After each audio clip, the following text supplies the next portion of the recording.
Message de Monseigneur Philippe Christori en ce vendredi 9 juillet 2021.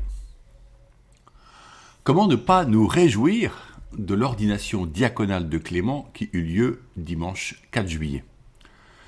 Quelle joie lors de cette belle messe animée par la maîtrise de Chartres. Mais qu'est-ce qu'un diacre ? Dans le livre des Actes des Apôtres, 7 hommes sont choisis par les apôtres pour le service des tables, ce qui signifie l'entraide envers les pauvres, particulièrement les veuves grecques qui sont seules et loin de chez elles.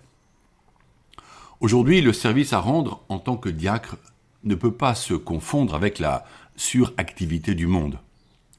Ce ministère invite au silence et à l'intériorité. Il se fait présence auprès des personnes en difficulté. Dans une société dite liquide, lorsque les relations humaines sont plutôt clivées, notre vocation chrétienne est celle de la prophétie.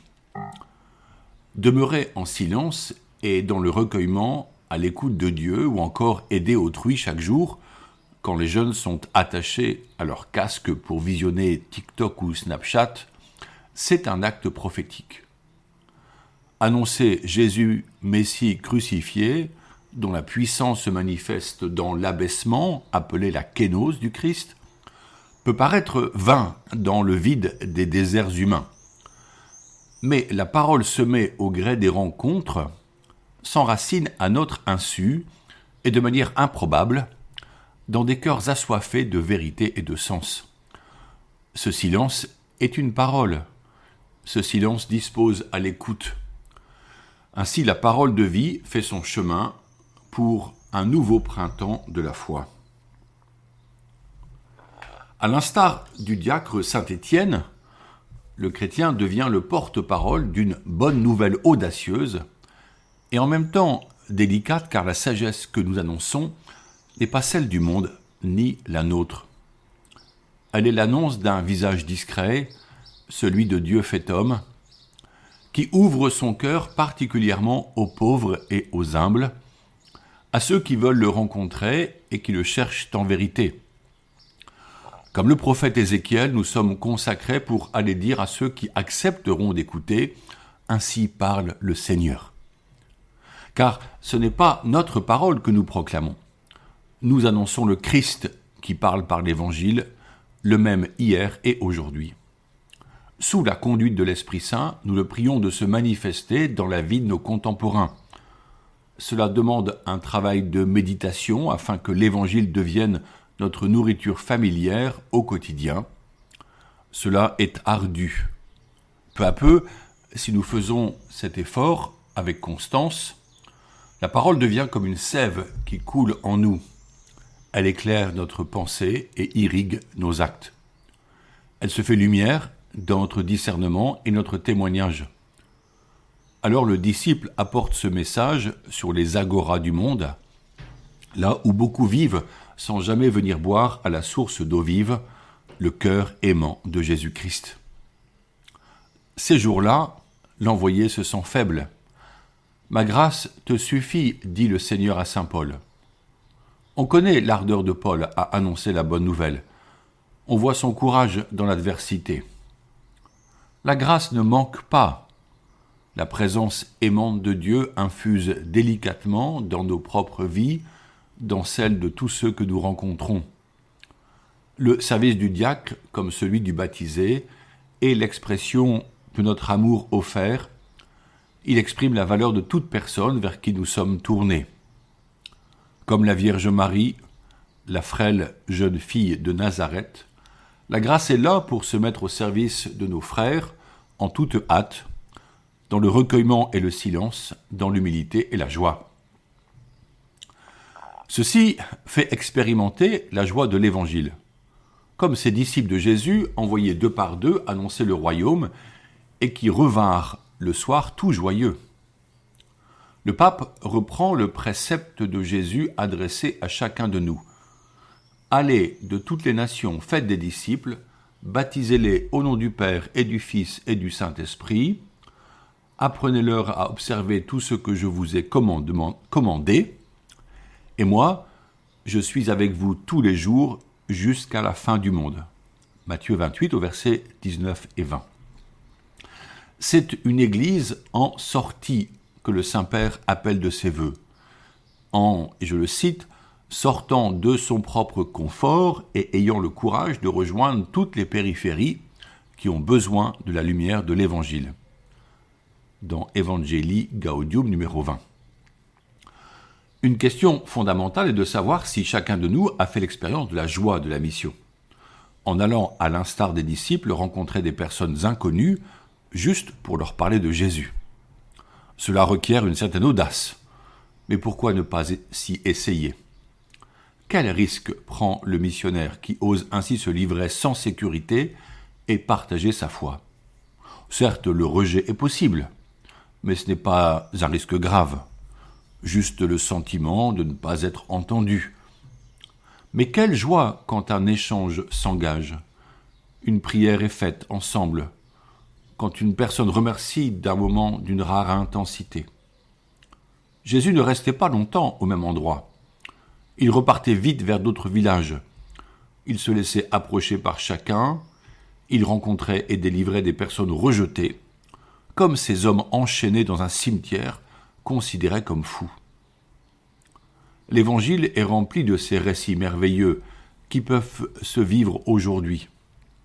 Il est entendu que toute démarche missionnaire est féconde lorsque l'Esprit Saint est invoqué et qu'il dispose le cœur du missionnaire à aimer les personnes rencontrées, sans jugement sur leur choix, sans préjugés d'aucune sorte.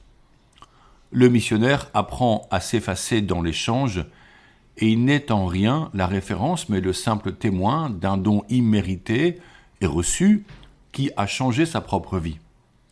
Ce changement heureux pousse le disciple dans cet élan d'amour qui communique la parole de vie, comme les apôtres qui disaient que rien ne pouvait les faire taire quand il s'agit de témoigner de Jésus vivant.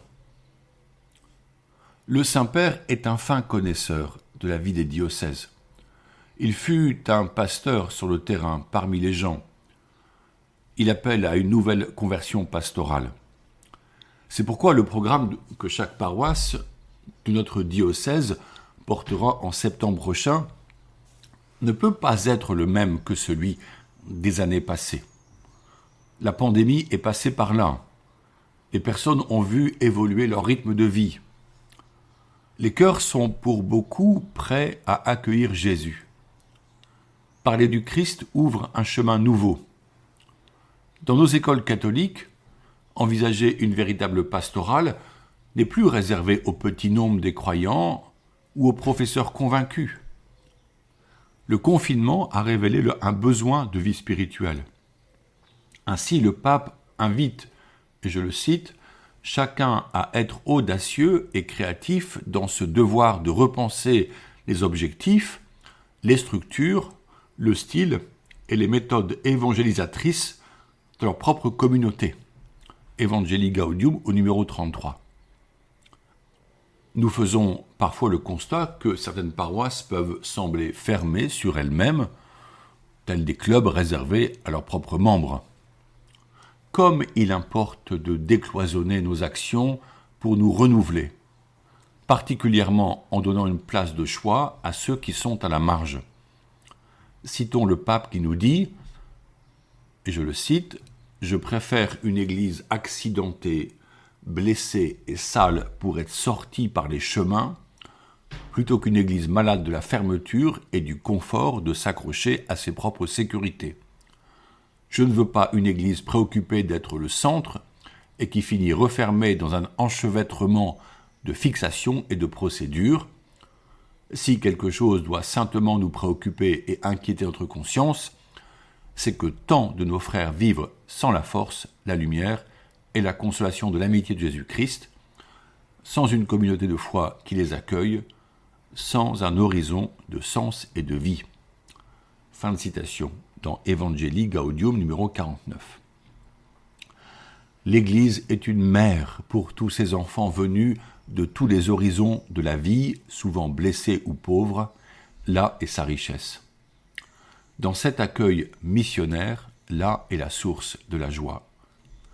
pourquoi ne pas en parler entre nous au sein de nos fraternités paroissiales? Je vous y encourage vivement. Bon chemin et belle créativité missionnaire. Prions toujours avec foi, et je vous propose une fois de plus de prier avec le Père de Grand Maison, la Vierge Marie. Sainte Marie, Mère de Dieu, gardez-moi un cœur d'enfant, pur et transparent comme une source. Obtenez-moi un cœur simple qui ne savoure pas les tristesses, un cœur magnifique à se donner, tendre à la compassion, un cœur fidèle et généreux qui n'oublie aucun bien et ne tienne rancune d'aucun mal. Faites-moi un cœur doux et humble, aimant sans demander de retour, joyeux de s'effacer dans notre cœur devant votre divin Fils, un cœur grand et indomptable, qu'aucune ingratitude ne ferme, qu'aucune indifférence ne lasse, un cœur tourmenté de la gloire de Jésus-Christ, blessé de son amour et dont la plaie ne guérisse qu'au ciel. Amen.